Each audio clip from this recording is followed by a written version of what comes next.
तो चलिए प्यारे बच्चों, आज का क्लास आप सभी के लिए बहुत ही ज्यादा इंपॉर्टेंट है, क्योंकि आज के क्लास में हम लोग पढ़ने वाले हैं क्लास 12th बायोलॉजी का 100 मोस्ट इंपॉर्टेंट ऑब्जेक्टिव क्वेश्चन। और बच्चों, ये सारे प्रश्न आपके बोर्ड एग्जाम के लिए बहुत ही ज्यादा इंपॉर्टेंट है। तो आज के क्लास को बिल्कुल ध्यान से देखिएगा, और आज के क्लास में दिए जाने वाले बायोलॉजी के इस 100 ऑब्जेक्टिव को आप लोग अच्छे से याद भी करते चलिएगा, क्योंकि इस प्रकार के प्रश्नों के आपके बोर्ड एग्जाम में पूछे जाने के चांसेस बहुत ज्यादा होते हैं। ओके जी, चलिए फिर क्लास को स्टार्ट करते हैं। आप लोग भी हमारे साथ चैट सेक्शन में आंसर को लगाते चलिएगा और सारे प्रश्नों को याद करते चलिएगा। देखिए, पहला नंबर सवाल पूछा जा रहा है, आप लोग लगाते चलिएगा आंसर। और पहला नंबर सवाल है कि प्राणियों में यौवनारंभ के बाद आता है। अब आपको बताना है प्राणियों में यौवनारंभ के बाद कौन सा अवस्था आता है। तो सबको पता होना चाहिए कि प्राणियों में यौवनारंभ के बाद आता है प्रजनन अवस्था। Correct answer option number B हो जाएगा। ओके जी, चलो आगे बढ़ते हैं। अगला नंबर सवाल देखो, दूसरा नंबर सवाल है तोता का सबसे अधिक उम्र क्या है।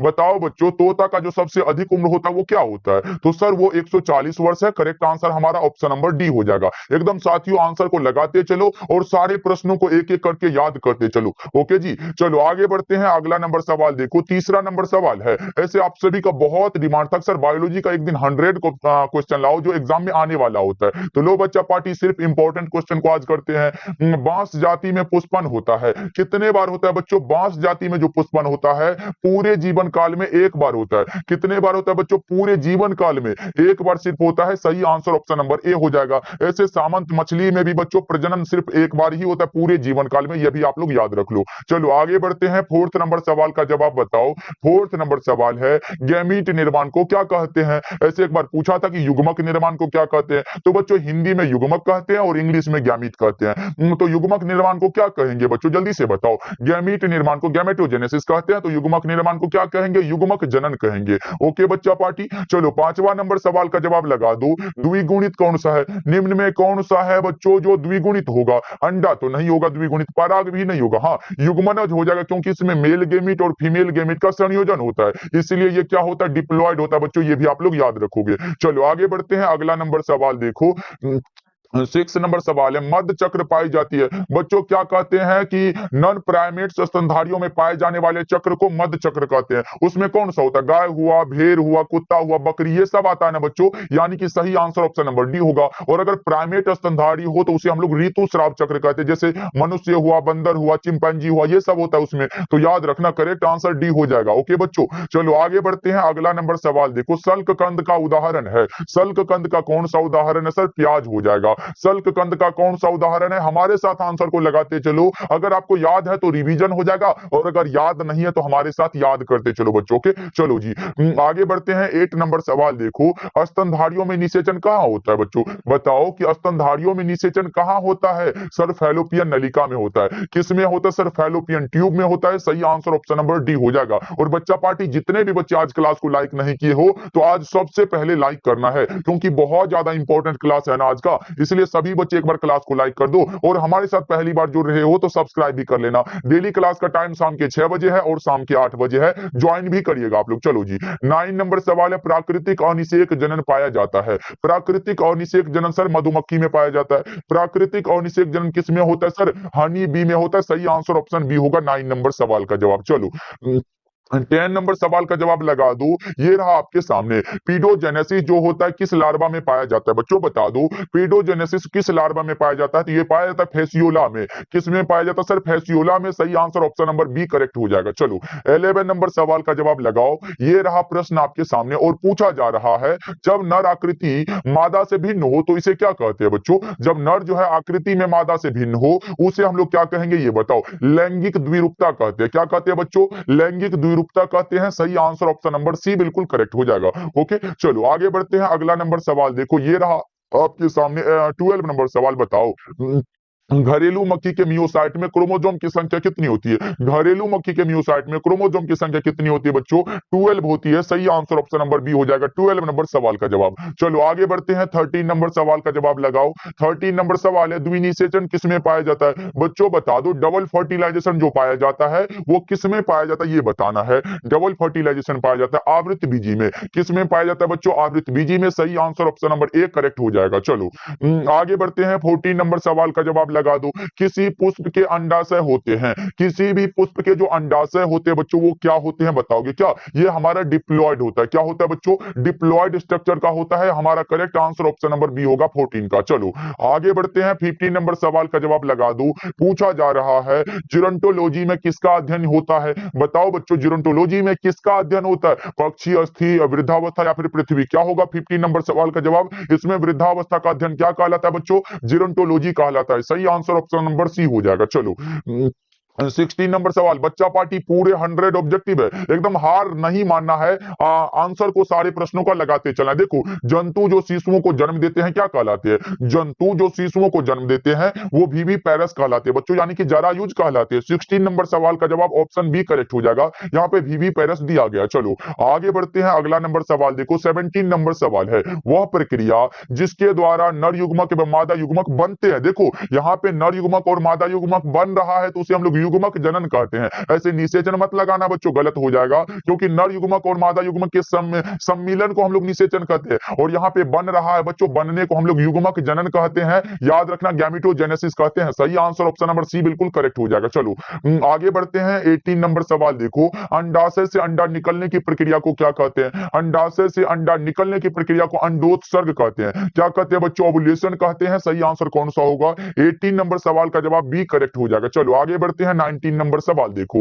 19 नंबर सवाल है अलैंगिक जनन में कितने प्राणी भाग लेते हैं बच्चों? हमने क्या बताया था? अगर अलैंगिक जनन यानी कि एसेक्सुअल रिप्रोडक्शन हो तो उसमें सिंगल पेरेंट भाग लेते हैं, जबकि लैंगिक जनन में क्या, इसमें मेल और फीमेल दोनों भाग लेते हैं। बच्चों याद रखिएगा अलैंगिक जनन है, करेक्ट आंसर ए बिल्कुल करेक्ट हो जाएगा। चलो आगे बढ़ते हैं। अगला नंबर सवाल देखो 20 नंबर सवाल है आलू के कंद में आंखें होती है, उसका नाम बताओ बच्चों कौन सा होता है? आलू के कंद में जो आंखें होती है वो कौन सा होता है? वो हो जाता है कक्षस्थ कलिकाएं। करेक्ट आंसर ऑप्शन सी हो जाएगा। बच्चा पार्टी लास्ट में पूछेंगे इस 100 ऑब्जेक्टिव में आपको पहले से कितना आया था, और आप लोग सच सच कमेंट करके बताना कि कितना सही कर पाए हो, क्योंकि ये थोड़ा सा हार्ड क्वेश्चन है जो कि बनाना मुश्किल होता है। लेकिन आपको पता होना चाहिए बच्चों, हार्ड क्वेश्चन भी कभी कभी एग्जाम में आ जाता है, तो आपको सतर्क रहना है और सारे प्रश्नों को याद करते चलना है। द्विनिषेचन का परिणाम क्या होता है? द्विनिषेचन का जो परिणाम हो जाता है वो होता है भ्रूणपोष। और आपको पता होना चाहिए सर भ्रूणपोष जो होता है वो ट्रिप्लॉइड होता है, यानी कि त्रिगुणित होता है बच्चों, ये याद रखोगे। चलो आगे बढ़ते हैं। 22 नंबर सवाल देखो।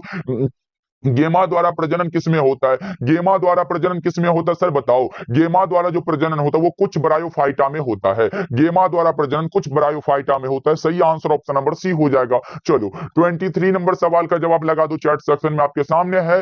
पेनिसिलियम कवक में अलैंगिक जनन मुख्य रूप से किस संरचना के द्वारा होता है? पेनिसिलियम कवक में अलैंगिक जनन मुख्य रूप से किस संरचना के द्वारा होता है बच्चों? कोनिडिया के द्वारा होता है। किसके द्वारा सर? कोनिडिया के द्वारा। 23 का सी हो जाएगा। चलो 24 नंबर सवाल देखो। प्रकंद एक उदाहरण है, प्रकंद का एक कौन सा उदाहरण है बच्चों बता दो। 24 नंबर सवाल का जवाब वो अदरक हो जाएगा। प्रकंद का एक उदाहरण है अदरक। सही आंसर ऑप्शन नंबर सी हो जाएगा। चलो अगला नंबर सवाल देखो बच्चों। निम्नांकित किसमें 12 वर्ष में सिर्फ एक बार पुष्प खिलते हैं? 12 वर्ष में एक बार जो पुष्प खिलते हैं उसका नाम होता है नीला कुरंजी। क्या होता है बच्चों? नीला कुरंजी। सही आंसर ऑप्शन नंबर सी बिल्कुल सही हो जाएगा। ओके चलो आगे बढ़ते हैं। अगला नंबर सवाल देखो 26 नंबर सवाल है निम्नांकित में कौन अंडज नहीं है? अब जो है अंडज नहीं है तो सर्प यानी कि सांप भी होता है, मुर्गी भी होता है, घड़ियाल भी होता है, लेकिन ये मानव बच्चों ये तो शिशु को जन्म देते हैं, यानी कि बच्चे को जन्म देते हैं, तो मानव नहीं होगा ना। Correct answer option number D होगा और हमसे नहीं पूछा गया था। चलो आगे बढ़ते हैं। अगला नंबर सवाल देखो 27 नंबर सवाल है मानव युग्मकों में गुणसूत्रों की संख्या कितना है? ये तो हमने 1000 बार से ज्यादा बार बता चुका है बच्चों। मानव युग्मकों में गुणसूत्रों की संख्या 23 है। क्या होगा? सही आंसर ऑप्शन नंबर बी होगा 27 का। ओके बच्चों चलो आगे बढ़ते हैं। 28 नंबर सवाल देखो। समसूत्री विभाजन होता है, समसूत्री विभाजन किसमें होता है बच्चों? जल्दी से लगाओ 28 का। समसूत्री विभाजन होता है कायिक कोशिका में। किसमें होता है बच्चों? कायिक कोशिका में होता है। 28 नंबर सवाल का जवाब ए हो जाएगा। चलो 29 नंबर सवाल आपके सामने आ चुका है और बताना है निम्नलिखित किसमें आंतरिक निषेचन नहीं होता है। अब देखो बच्चों बहुत सारे बच्चे हैं जो नहीं को पढ़ना भूल जाते और गलत आंसर टिक करके आ जाते हैं। देखो यहाँ पे पूछा गया है आंतरिक निषेचन नहीं होता है, यानी कि आंतरिक निषेचन नहीं होता तो उसमें बाह्य निषेचन निषेचन होगा और वो मेढक में होता है। सही आंसर ऑप्शन नंबर बी बिल्कुल सही हो जाएगा। चलो आगे बढ़ते हैं। अगला नंबर सवाल देखो 30 नंबर सवाल है, द्विखंडन एक प्रकार का क्या है? द्विखंडन बच्चों अलैंगिक जनन का प्रकार होता है। द्विखंडन क्या है? अलैंगिक जनन। जैसे अमीबा हुआ, पैरामीशियम, इसमें क्या होता है? इसमें जो द्विखंडन के द्वारा जनन होता है। चलो आगे बढ़ते हैं। अगला नंबर सवाल देखो, पूछा जा रहा है इनमें कौन अंडज है? अब अंडज वाला पूछा गया आप लोगों से, वो एकिडना होता है। क्या होता है सर? एकिडना, जो कि कनेक्टिंग लिंक का एग्जांपल है। ऐसे एक बार पूछा था कि एकिडना क्या है, तो आप लगाए थे ना कनेक्टिंग लिंक, योजक कड़ी जो लगाए थे ना। सही आंसर ऑप्शन नंबर ए हो जाएगा। चलो आगे बढ़ते हैं। 32 नंबर सवाल देखो, समयुग्मकी पाए जाते हैं। समयुग्मकी किस में पाए जाते हैं बताओ? 32 नंबर सवाल, बच्चा पार्टी आपके सामने है। किस में पाए जाते हैं? सवाल में पाए जाते हैं, आवृत बीजी में पाए जाते हैं, अनावृत बीजी में पाए जाते हैं। ये सारा का सारा क्या होगा? All of this correct answer हो जाएगा। ओके बच्चों, चलो आगे बढ़ते हैं। 33 नंबर सवाल का जवाब लगाओ। पूरा का पूरा 100 ऑब्जेक्टिव इस क्लास में कवर करेंगे। बच्चा पार्टी जितने बच्चे नए नए जो रेव क्लास को लाइक करते चलिएगा, तो पढ़ाने में एकदम मजा 2 गुना आ जाएगा ना। देखो मुकुलन द्वारा जन्म किस में होता है सर? यीस्ट में होता है। और यीस्ट लगा के निकल नहीं लेना है बच्चों, क्योंकि आपके सामने बी में जो दिया गया हाइड्रा, इसमें भी मुकुलन के द्वारा ही होता है। यानी कि ए और बी दोनों उपरोक्त दोनों हो जाएगा बच्चों, ध्यान में रहे। ऑप्शन सी बिल्कुल ही करेक्ट आंसर हो जाएगा 33 का। ओके, गलत नहीं करना है। चलो आगे बढ़ते हैं। 34 नंबर सवाल देखो, इनमें द्विखंडन किस में पाया जाता है? द्विखंडन किस में पाया जाएगा सर? अमीबा में और पैरामीशियम में भी पाया जाता है। इसीलिए हमारा करेक्ट आंसर क्या होगा?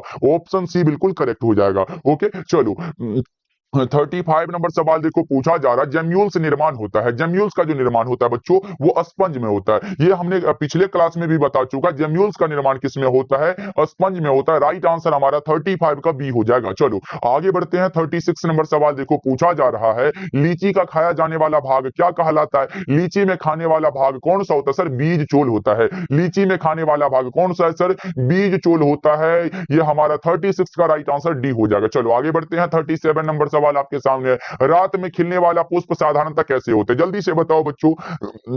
37 नंबर सवाल आपके सामने है, रात में खिलने वाला पुष्प साधारणतः कैसे होते हैं सर? छोटे होते हैं। रात में खिलने वाले पुष्प साधारणतः कैसे होते हैं? स्मॉल होते हैं। चलो आगे बढ़ते हैं। 38 नंबर सवाल देखो बच्चों, ये रहा, जन्म से लेकर प्राकृतिक मृत्यु के बीच की अवस्था को क्या कहते हैं? किसी भी जीव का जो है जन्म से लेकर उसकी प्राकृतिक मृत्यु तक का काल ही हमारा जीवन काल होता है, लाइफ स्पैन होता है बच्चों। सही आंसर ऑप्शन नंबर ए हो जाएगा। चलो आगे बढ़ते हैं। 39 नंबर सवाल देखो, आकारिकी तथा अनुवांशिक रूप से समान जीवों को क्या कहते हैं? बच्चों वो क्लोन के बारे में सही संबंध है। क्लोन क्या होता है? आकारिकी तथा अनुवांशिक रूप से समान होता है। सही आंसर ऑप्शन नंबर ए होगा और इसे क्लोन कहते हैं बच्चों। चलो आगे बढ़ते हैं। अगला नंबर सवाल 40 नंबर सवाल है, मासिक चक्र किसमें होता है? अब बताओ बच्चों, मेंस्ट्रुअल साइकिल हमसे पूछा जा रहा है। देखो इंग्लिश में दिया गया है मेंस्ट्रुअल साइकिल। बच्चों जल्दी से बता दो कौन सा करेक्ट आंसर हो जाएगा? ऋतुस्राव चक्र पूछा गया, किसमें होगा? बंदर में बिल्कुल होगा, कपी में बिल्कुल होगा, मानव में भी होगा। यानी कि इनमें से सभी हमारा करेक्ट हो जाएगा, क्योंकि प्राइमेट स्तनधारियों में पाए जाने वाले कौन सा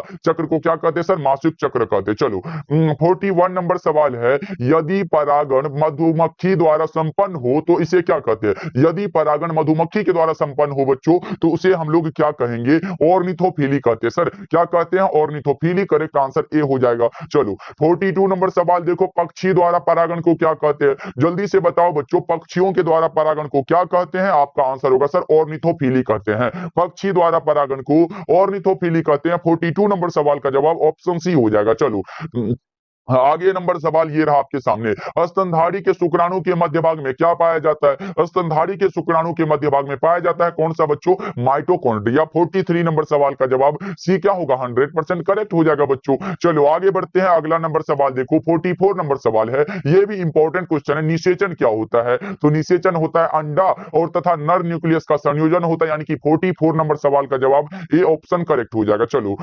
45 नंबर सवाल है, भ्रूणपोष में कितने क्रोमोसोम होते हैं या फिर भ्रूणपोष में कितने गुणसूत्र होते हैं बच्चों? हमने जस्ट बताया कि भ्रूणपोष जो होता है बच्चों, इंडोस्पर्म जो होता है ये ट्रिप्लॉइड होता है, यानी कि त्रिगुणित होता है। 3n हो जाएगा बच्चों। 45 नंबर सवाल का जवाब ऑप्शन सी हो जाएगा। चलो 46 नंबर सवाल देखो, भ्रूणकोष की सेंट्रल कोशिका कौन सी है? बच्चों ये लगातार पूछे जाने वाले सवाल आपके एग्जाम में है। बताओ भ्रूणकोष की सेंट्रल कोशिका कौन सा है? वो होता है द्वितीयक केंद्रक। क्या होता है सर? सेकेंडरी न्यूक्लियस होता है। Right answer B option correct हो जाएगा। चलो आगे बढ़ते हैं। अगला नंबर सवाल देखो, 47 57 नंबर सवाल है, निम्न में किसमें जल द्वारा परागण होता है? जल के द्वारा परागण बच्चा पार्टी बताओ कौन सा है जो जल द्वारा परागण होता है? जलकुंभी में नहीं होता है, कमल में नहीं होता है, हाइड्रिला में होता है। जलकुंभी नहीं होगा, कमल नहीं होगा, हाइड्रिला करेक्ट आंसर है बच्चों, यानी कि 47 नंबर सवाल का जवाब सी हो जाएगा। चलो आगे बढ़ते हैं, 48 नंबर सवाल देखो, यदि परागकण का स्थानांतरण वायु द्वारा होता है तो इसे क्या कहते हैं?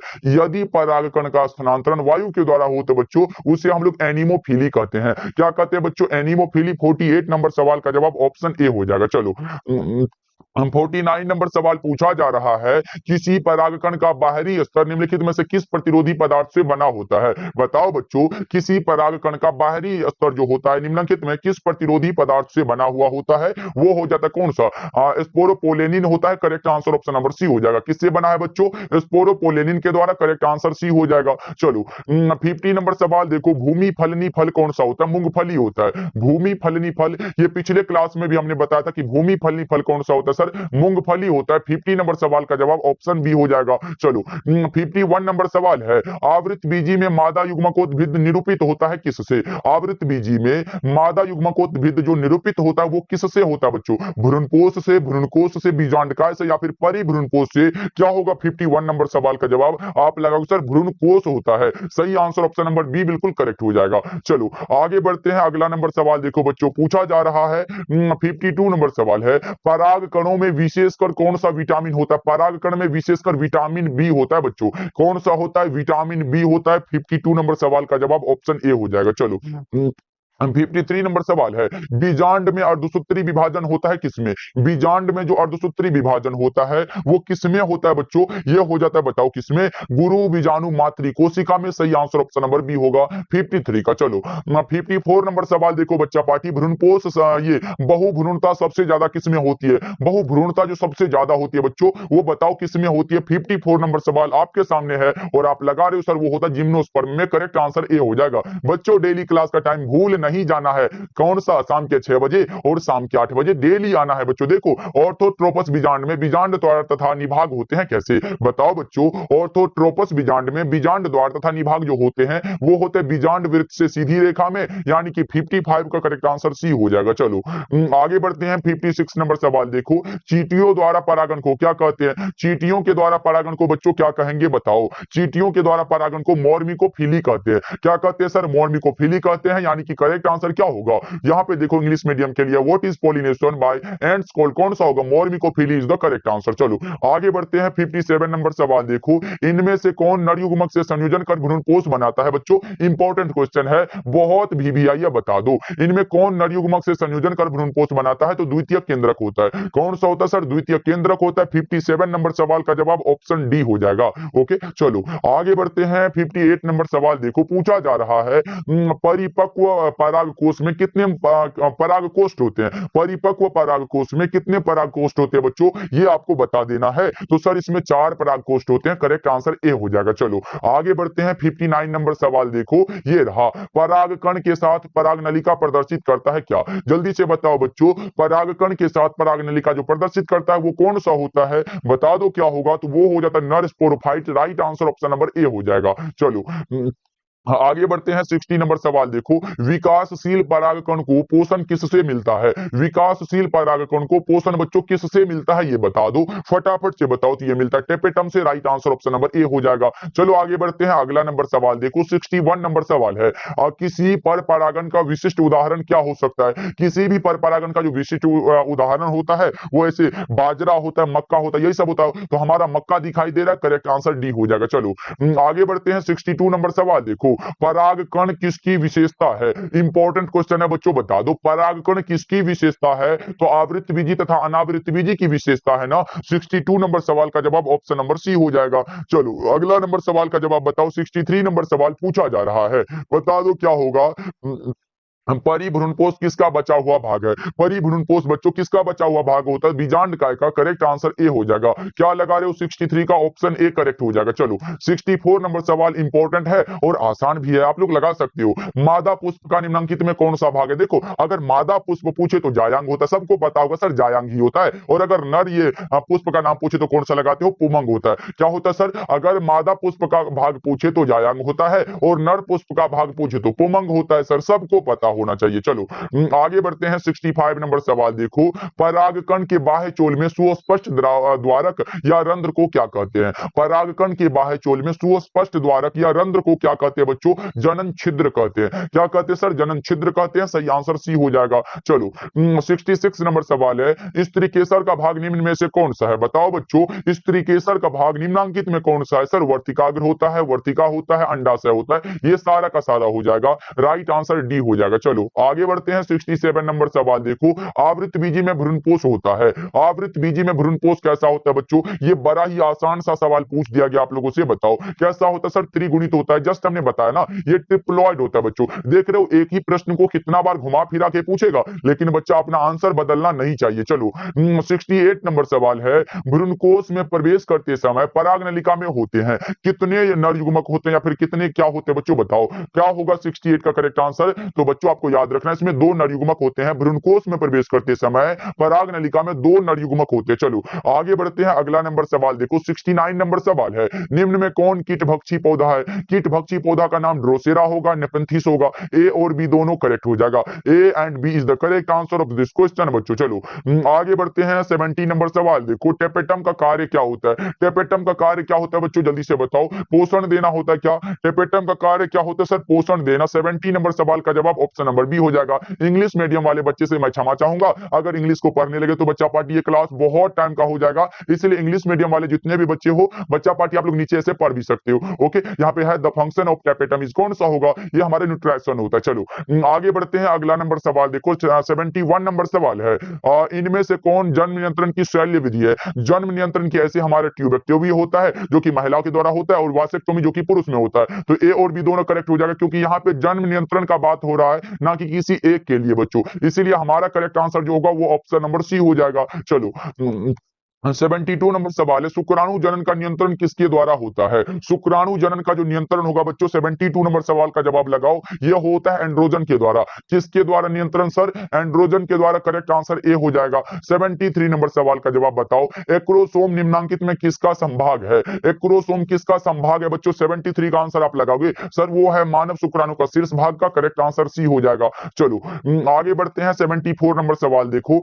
एंड्रोजन और प्रोजेस्टेरोन स्रावित होता है। एंड्रोजन और प्रोजेस्टेरोन स्रावित होता है अंडाशय में। किसमें बच्चों? अंडाशय में। करेक्ट आंसर ए हो जाएगा। चलो आगे बढ़ते हैं 75 नंबर सवाल देखो, क्रोमोजोम भाग होता है किसका? क्रोमोजोम डीएनए का, आरएनए का, शुक्राणु का, या फिर इन सभी का? किसका भाग है बच्चों क्रोमोजोम? जल्दी से बता दो। ये भाग होता है शुक्राणु का। किसका भाग है सर? शुक्राणु का। करेक्ट आंसर सी हो जाएगा। चलो 76 नंबर सवाल आपके सामने है, मानव में किस तरह का प्लेसेंटा पाया जाता है बच्चों? मानव में हम लोगों ने पढ़ा हीमोकोरियल अपरा के बारे में बच्चों। प्लेसेंटा मतलब अपरा होता है, इसका हिंदी क्या होता है सर? कभी कभी अपरा लिख देता है, तो याद रहे हीमोकोरियल अपरा होता है। Correct answer option number B हो जाएगा। चलो आगे बढ़ते हैं 77 नंबर सवाल देखो, किसकी अनुपस्थिति में निषेचन नहीं हो सकता है? बताओ क्या वो सोडियम है, पोटेशियम है, कैल्शियम है, लौ है, क्या है? ये कैल्शियम हो जाएगा। इसकी अनुपस्थिति में फर्टिलाइजेशन नहीं होता है। करेक्ट आंसर सी हो जाएगा। चलो 78 नंबर सवाल देखो, पूछा जा रहा है, जन्म के बाद माता से प्रथम दुग्ध स्रावन को कोलेस्ट्रम कहते हैं। सबको पता है सर,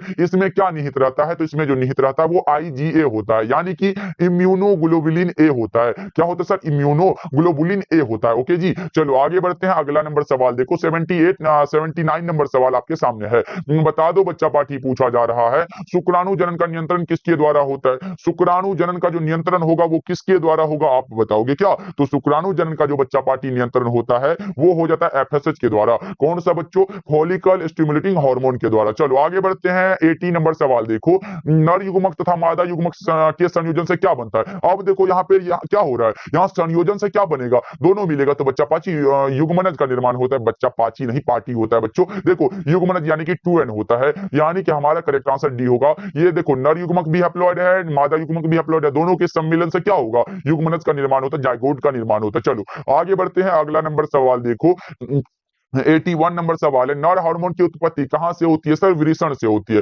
नर हार्मोन की उत्पत्ति वृषण से होती है। राइट आंसर हमारा बी हो जाएगा। चलो आगे बढ़ते हैं 82 नंबर सवाल देखो, अब बच्चा पार्टी बायोलॉजी में पूरे 100 करके ऑब्जेक्टिव करेंगे और जल्दी से खत्म कर लेंगे। देखो अंडोत्सर्ग व कॉर्पस ल्यूटियम के विकास के लिए उत्तरदायी हार्मोन कौन सा होता है? अंडोत्सर्ग व कॉर्पस ल्यूटियम के विकास के लिए उत्तरदायी हार्मोन जो होता है उसका नाम बताओगे क्या? उसका नाम होता है सर LH, ल्यूटेनाइजिंग हार्मोन है। करेक्ट आंसर बी हो जाएगा। चलो आगे बढ़ते हैं 83 नंबर सवाल का जवाब बताओ। पूछा जा रहा है कौन सा परीक्षण द्वारा बिना पैदा हुए बच्चों में अनुवांशिक व कार्यकी दोष अध्ययन किया जा सकता है। बच्चों देखो यहाँ पे पूछा जा रहा है कौन सा परीक्षण के द्वारा बिना पैदा हुए बच्चों यानी कि गर्भ में जो बच्चे रहते हैं उसमें अनुवांशिक व कार्यकी दोष का पता लगाया जा सकता है। कौन सा ऐसा है बच्चों? वो होता है एमनियोसेंटेसिस के द्वारा। Correct answer option number A होगा 83 का। ओके चलो जी आगे बढ़े क्या बच्चा पार्टी? अगला नंबर सवाल देखो 84 नंबर सवाल पूछा जा रहा है मनुष्य में गर्भाधान की अवधि दिनों में कितना होता है? सर 9 मंथ होता है। क्या होता है? 9 अगर मंथ होता है तो इसमें अगर गुना कर दे 30 से तो हमारा दिन नहीं निकल जाएगा, तो 270 हो जाएगा डेज ना। Correct answer option number D बिल्कुल सही हो जाएगा। चलो आगे बढ़ते हैं अगला नंबर सवाल देखो 85 नंबर सवाल है वृषण थैली किससे संबंधित है? वृषण शैली बच्चों ये हमारा वृषण से ही संबंधित है। करेक्ट आंसर सी होगा टेस्टिस होता है। चलो आगे बढ़ते हैं 86 नंबर सवाल का जवाब बताओ। प्राइमरी स्पर्मेटोसाइट से बनने वाले शुक्राणुओं की संख्या होती है। प्राइमरी स्पर्मेटोसाइट से बनने वाले शुक्राणुओं की संख्या कितनी होती है? सर 8 होती है। क्या 86 नंबर सवाल का जवाब ऑप्शन ए करेक्ट हो जाएगा। ओके बच्चों चलो आगे बढ़ते हैं अगला नंबर सवाल का जवाब बताओ। 87 नंबर सवाल है आपके सामने है योनि द्वार प्राय एक पतली झिल्ली से ढका हुआ होता है जिसे क्या कहते हैं? जिसे हाइमन कहते हैं बच्चों। क्या कहते हैं सर? हाइमन कहते हैं। Correct answer option number D होगा 87 का। ओके चलो 88 नंबर सवाल बच्चा पार्टी क्लास को एक बार लाइक कर देना। जितने बच्चे जुड़े हो सभी बच्चे एक बार क्लास को लाइक कर दीजिएगा। देखो भ्रूण की 16 कोशिका की अवस्था क्या कहलाती है? सर मोरुला कहलाती है। आसान सा सवाल है निकल लेंगे और आगे चल देंगे। देखो ये रहा आपके सामने 89 नंबर सवाल है नेत्र लेंस बनता है किससे? नेत्र लेंस जो बच्चा पार्टी बनता है वो किससे बनता है? तो सर ये बनता है एक्टोडर्म से। नेत्र लेंस बनता है एक्टोडर्म से। करेक्ट आंसर ए हो जाएगा। चलो आगे बढ़ते हैं 90 नंबर सवाल देखो निम्नांकित में कौन सा प्राथमिक जनन अंग है? प्राथमिक जनन अंग कौन सा होगा? जल्दी से बताओ बच्चों। 90 नंबर सवाल का जवाब वृषण होगा। क्या सही आंसर ऑप्शन सी हो जाएगा। चलो 91 नंबर सवाल का जवाब लगा दो। पूछा जा रहा है अंडे का जीवन काल होता है। अंडे का जीवन काल बच्चों जब अंडे का अंडोत्सर्ग हो जाता है उससे उसका जीवन काल उस दिनों से जो होता है वो 1 दिन का होता है यानी कि 24 घंटे का होता है। 91 का करेक्ट आंसर सी हो जाएगा। चलो आगे बढ़ते हैं 92 नंबर सवाल देखो किसी शुक्राणु में केंद्रक युक्त अनुवांशिक पदार्थ किसमें पाया जाता है? किसी शुक्राणु में केंद्रक युक्त अनुवांशिक पदार्थ किसमें पाया जाता है? 92 नंबर सवाल आपके सामने है और आप लगाओ सर एक्रोसोम में पाया जाता है। करेक्ट आंसर कौन सा होगा? ए हो जाएगा। चलो आगे बढ़ते हैं 93 नंबर सवाल देखो किसके भ्रूण में परजीवी की तरह पोषण होता है? वो स्तनधारी में होता है। किसमें बच्चों? स्तनधारी में। 93 नंबर सवाल का जवाब हमारा सही आंसर डी हो जाएगा। ओके बच्चों चलो जी आगे बढ़ते हैं अगला नंबर सवाल देखो 94 नंबर सवाल है शरीर के बाहर होने वाले निषेचन को क्या कहते हैं? बच्चों शरीर के बाहर होने वाले निषेचन को क्या कहते हैं? उसे हम लोग इन विट्रो फर्टिलाइजेशन कहते हैं। क्या कहते हैं सर? इन विट्रो कहते हैं। करेक्ट आंसर ए होगा। चलो आगे बढ़ते हैं 95 नंबर सवाल देखो एक स्वस्थ महिला के पूरे जीवन काल में उत्पन्न कुल अंडों की संख्या कितनी होती है? बताओ बच्चों एक स्वस्थ महिला के पूरे जीवन काल में उत्पन्न कुल अंडों की संख्या 400 होती है। कितनी होती है बच्चा पार्टी? 400 होती है। राइट आंसर हमारा ऑप्शन नंबर बी हो जाएगा। चलो आगे बढ़ते हैं अगला नंबर सवाल देखो 96 नंबर सवाल है हीमोकोरियल अपरा। हमने बताया ना बच्चों हीमोकोरियल अपरा जो कि मानव में होता है। तो बताओ कौन सा होगा? मानव में ही तो होगा, मनुष्य में होगा। राइट आंसर डी हो जाएगा। हीमोकोरियल अपरा पाया जाता है किसमें? मनुष्य में। राइट आंसर डी हो जाएगा। चलो आगे बढ़ते हैं 97 नंबर सवाल देखो कॉपर टी निम्न में से किसे रोकता है? कॉपर टी जो रोकता है फर्टिलाइजेशन को रोकता है। कॉपर टी का कार्य है फर्टिलाइजेशन को रोकना। 97 का करेक्ट आंसर ए हो जाएगा। क्या होगा बच्चों? ऑप्शन ए हो जाएगा। चलो आगे बढ़ते हैं अगला नंबर सवाल देखो ये तो आसान सा सवाल आ गया सर निम्नांकित में कौन यौन संचारित रोग है? यानी कि यौन संबंधों के माध्यम से एक व्यक्ति से दूसरे व्यक्ति में फैलना ही होता है। यानी कि कौन सा होगा? हमने एग्जांपल बताया था गोनोरिया आए, सिफिलिस आए, हर्पीस आए, एड्स आए। देखो एड्स यहाँ पे आया गया बच्चों। सही आंसर ऑप्शन नंबर बी हो जाएगा। ये मलेरिया डेंगू ये सब नहीं होता है। राइट आंसर बी हो जाएगा। चलो आगे बढ़ते हैं 99 नंबर सवाल देखो जनन स्वास्थ्य के लिए क्या सावधानी जरूरत है? बच्चों यौन संचारित रोग से बचाव बिल्कुल जरूरत है। गर्भपात भी जरूरत है। गर्भवती का समुचित देखभाल भी जरूरत होता है। तो करेक्ट आंसर क्या होगा? ऑप्शन नंबर डी होगा। ए और ये हमारा ऑल ऑफ दीज हो जाएगा। क्या होगा बच्चों? ऑप्शन नंबर डी बिल्कुल ही सही आंसर है। इनमें से सभी करेक्ट है। चलो आगे बढ़ते हैं 100 नंबर सवाल और आज की क्लास का लास्ट सवाल है जनसंख्या विस्फोट का परिणाम क्या है? जनसंख्या विस्फोट का परिणाम यही होगा आय में कमी होगी, ये भूमि का भी कमी होगा, खनिज पदार्थ की भी कमी होगी। इनमें से सभी क्या है? राइट है बच्चों। इसका भी सही आंसर ऑप्शन नंबर डी क्या होगा? सर करेक्ट हो जाएगा। ओके बच्चों चलो आज का क्लास हमारा 100 ऑब्जेक्टिव का सीरीज पूरा हुआ जो कि सारा इंपॉर्टेंट क्वेश्चन इस क्लास में दे दिए। और बायोलॉजी का जब भी क्लास होगा बच्चों 100 ऑब्जेक्टिव करके हम आपको आपको करा देंगे, इसलिए सारे बच्चे सब्सक्राइब कर लीजिएगा और ऑल नोटिफिकेशन पे सेट कर लीजिएगा, जिससे जब भी क्लास अपलोड होगा तो आपका नोटिफिकेशन मिल जाएगा। ऐसे जब भी क्या, हमारा तो टाइम शाम के 6 बजे और शाम के 8 बजे है, 2 क्लास करते हैं, एकदम मस्ती में करते हैं बच्चों, एकदम कोई हमारा यहाँ एग्जाम का डर नहीं लगता है। बस अगर आपका पढ़ाई मजबूत हो तो भाई आपसे एग्जाम डर जाएगा, आप एग्जाम से नहीं डरोगे। ओके बच्चों, चलो जी मिलते हैं फिर अगले क्लास में। आप लोग अपना ध्यान रखिएगा और बच्चा पार्टी आज के क्लास में आप लोग प्यारा प्यारा कमेंट जरूर करिएगा, जितने बच्चे हो भाई सारे बच्चे कमेंट करिएगा। ओके बच्चों, मिलते हैं फिर अगले क्लास में। आप लोग अपना ध्यान रखिएगा और सारे प्रश्नों को याद कर लीजिएगा। मिलते हैं फिर।